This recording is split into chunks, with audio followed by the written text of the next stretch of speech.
Although there isn't really any crossover between the LGBT community and musical theater viewers, the show's creators did come out this season on a more subdued incidental level.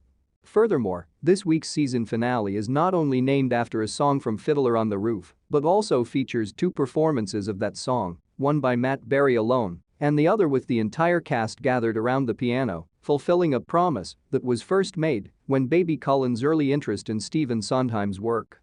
At this point, the timeless classic Fiddler on the Roof is almost as musty and dusty as our main group of vampires. Our core cast abruptly shifts back into doddering old folks mode this week for a reset of the status quo that feels both understated and incredibly significant at the same time as all their season-long plans fall apart around them. This week saw a lot of fit and start activity. The episode finishes on a melancholy note, reflecting on the past and looking forward to the future with a bittersweet mixture of sorrow, nostalgia, fear, and laughter about how, to use a cliché, things change while remaining mostly the same. In other words, this week's episode emphasizes how heavy the endless flow of sand through the Herglass feels. And while everyone is blinking and perplexed in the face of eternity, they are all handling it slightly differently. For his side, Laszlo is having a difficult time dealing with suddenly adolescent Cullen's coldness and appears to be very upset that his tiny friend no longer wants to sing, dance, or participate in laugh-em-ups with him. One wonders if this gentleman dandy is feeling truly uncool for the first time in his 4 centuries of existence. Nevertheless, he continues to fulfill his role as the boy's natural father figure by sitting him down and having the talk with him about how his body is changing and how, now that he's becoming the adult energy vampire Laszlo swore he would never let him become, he's going to start developing new and very boring interests. The way this plot develops in the conclusion has a sorrowful tone. In addition to the overall cats in the cradle nature of the energy vampire life cycle, Laszlo must come to terms with 2 unfavorable truths about parenting now that baby Cullen is an adult. The boy's true nature was always going to prevail, no matter how much Laszlo attempted to prevent Cullen from returning as an energy vampire. Perhaps a lesson for parents who try to stifle their children's queerness? Second, Cullen will never fully comprehend the sacrifices Laszlo made for him, since he won't recall the happy or bad times he and Laszlo spent together. Yes, Guillermo was making the majority of the sacrifices since he was filling in for Laszlo as a parent. However, the purpose was present. And it hurts to have that unacknowledged. This week, Nadja also had a difficult lesson to learn, but her lesson is more useful. Before you set a company on fire, to get the insurance money, remove the cash from the property. Oh, and first get some insurance. This particular subplot has an air of cosmic vengeance about it. It's a true self-imposed O. Henry tale that gave the impression that Nadja was being held accountable for her narrow-mindedness and greed. And yes, the most of her accomplishments as a small business owner was getting wasted on alcohol blood, yelling at the employees, claiming credit for their labor, and embezzling. But in season 3, she was promoted to lead the neighborhood vampire council as payment for her actions. Why hide her now? Was it because she disregarded her own standards and experimented with the abominable and degrading art of witchcraft? Speaking of, the guide's covert foray into necromancy has a distinct Silicon Valley vibe to it. I don't just say this because the guide claims that some rich computer guy owns the largest private collection of canned human souls in the entire world. This week, she and Nadja were behaving like actual venture capitalists, blowing fantastic possibilities until they went backwards and invented something that already existed. The bond between Nadja and the guide, which has been rather close over the course of the season, is one thing that one can only hope will remain as Nadja's permanently shutters its doors. They began to spend a lot of time together, coordinate their looks, and work on projects together. As female friendships frequently do, this led to them sharing secrets and calling one another bitch.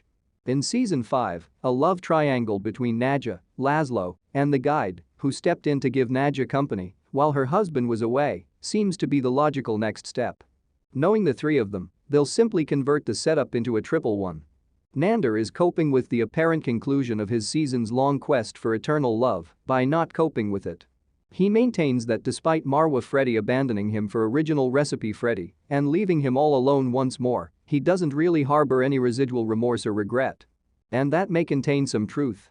Since 1262C, Nander has been alive and has undoubtedly witnessed the aging and passing of several human, or human-like, companions. He treats us like pets. And I assume that after a while you have to grow used to that because eternal life would be intolerable. Once more, those annoying eternal deserts separate human and vampire perspectives on life by a huge margin. Even though the theme of this episode was the passing of time, it is most tragically portrayed when Nander instructs Guillermo to wait while he reads for a short while. How long does a little time last? 15 years? Maybe 20? Of course, Nander's skill to conceal his true thoughts cannot be underestimated. Perhaps he is heartbroken about this most recent loss, but is afraid to express it lest he appear weak. But right now, the largest thing standing between Nander, Guillermo, and contentment is time. Nander could lie in his reading chair for a decade and wake up only feeling hungry, but Guillermo can't waste any more of his valuable human time waiting around for him to stop playing games and give him immortality already. The time issue would be resolved by Guillermo's rash decision to forego the middleman and pay Derek to turn him into a vampire. Then he and Nander would have an endless amount of time to hide the fact that they are secretly delighted to be watching the wedding planner together on a wet Sunday night. However, I'm not sure that turning into a vampire will be enough to get Guillermo out of his rut. You see, his vampire housemates are all sinking into sluggishness right now. Even Laszlo's music has begun to sound uninspired. I believe that saying, "the longer you live, the less important the tiny things become," is a method for people to cope with the immense emptiness they are facing. So everything must eventually become irrelevant if you live forever, right? Why then does Guillermo give himself extra time to pass the time? Yes, the metamorphosis will take a few days, but once it's finished, he'll have some amusing new abilities to play with for years to come. The novelty will eventually wear off, though, and he'll start to behave like the other residents of his abode, slowly losing touch with their humanity and drifting aimlessly through vast cosmic cycles of stupidity and boredom. Is being an overworked and unappreciated sidekick truly preferable to that? On the other hand, perhaps Laszlo and Nadja would finally remember his name if he turned into a vampire. Of course, all of this depends on Derek accepting Guillermo's deal. Given Derek's anxiety over his own change, I'm not sure he'll accept it. And if that occurs, we will be back at square one. That's great for a sitcom, but not so great for existential drudgery. Either scenario, Guillermo doesn't become a vampire and everything resets, or Guillermo becomes a vampire, driving the plot of season 5, may work for a show that already has significant parts of both. I hope they choose to rage against the dying of the light, since character development is one of the most enjoyable aspects of covering this show.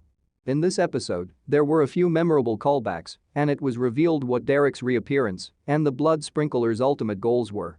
Another reference from the season 1 finale, in that episode, it was revealed that the word God causes the vampires to burn like acid when they attended a burial for a human. Laszlo will gain significant information into menstruation from the book by Judy Blume that has his name crossed out, even though it doesn't apply to him or Colin. An all-time favorite Nander joke has him trying to communicate to baby Colin and saying that he has experience dealing with teenagers because he has sent so many of them out to die in combat. It almost seems like something you would have seen in season 1 to establish his persona because it fits him so well.